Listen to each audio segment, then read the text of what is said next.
Yesterday, Tooro Kingdom loyalists handed over a petition to the Speaker of Parliament, Rebbeca Kadaga, demanding for the return of the kingdom's assets and properties.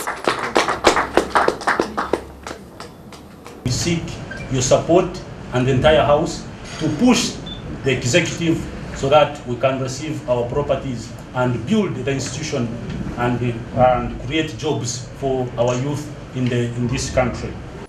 Some of the controversial demands for the Ebeitu, as commonly referred to by these youth to mean our properties in the petition, include compensation for lost revenues and perpetual royalties from the mines of Chilembe, stones and sand mines of Kazingo, and limestone at Dura.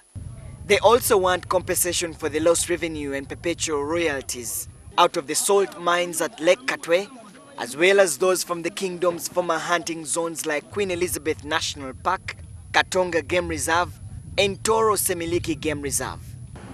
While these youth continue to push for the demands, the breakaway kingdom of Rwenzururu, where some of these natural resources are located, has described Tooro's demands as impossible.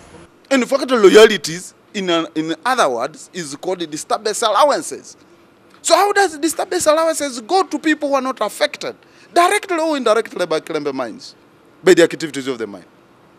So the host community for Kilembe mines is the Rwenzururu kingdom. And if their loyalties to accrue out of those activities has got to go to Rwenzururu kingdom. Rwenzururu Chief Prince Chibazanga, who spoke passionately against this demand, says the Rwenzururu kingdom will retain a firm grip on what it believes is theirs. The Rwenzururu struggle was about the sharing of resources.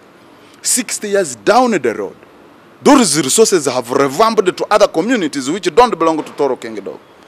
To put a demand today over those properties is unreasonable. It will cause instability within the region. However, Patrick Rubongaya, the minister in charge of economic development in the Kingdom of Tooro, says demanding these revenues and royalties is their constitutional mandate. Really? No, that is in line with the legal provisions, and we are not the only ones. I think Bunyoro has advanced the same feelings, Buganda the same, and I think even in our laws, they are what are called royalties. It is in our national laws. What I don't know is about the percentages. Another controversial demand in the petition is the return of the 75 titled pieces of land and properties being held by the Uganda Land Commission. These lands are in Kasese and Bundibujo district, all in Rwenzururu Kingdom. The Rwenzururu Kingdom says that they need to be included in the negotiations in this issue.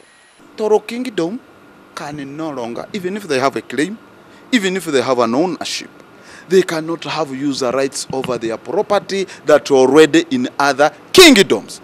The best we can do is to cooperate with us, with the Kingdom of Rwenzururu, the Kingdom of Rwenzururu to cooperate with the Kingdom of Tooro, and then we worked out with the central government to talk about compensations. Tooro Kingdom insists that since the land titles are in their names, they are the rightful owners of the land. We are faced with a dilemma. You have one person who holds the title, and you know that legally, holding a title is the true ownership of a piece of land, a parcel of land. So the government, I think, has got to be creative about this. You cannot continue having two ownerships, and the problem is going to get worse as the population increases. Nevertheless, Tooro Kingdom says that there is room for negotiation. As tension brews between Tooro Kingdom and the Rwenzururu Kingdom over some of the demands that were made by the Tooro youth in their petition, some officials from Tooro Kingdom insist that government is not doing them a favor to meet their demands, but rather a must, considering what they did for Buganda in April this year. Serwanjja, NTV.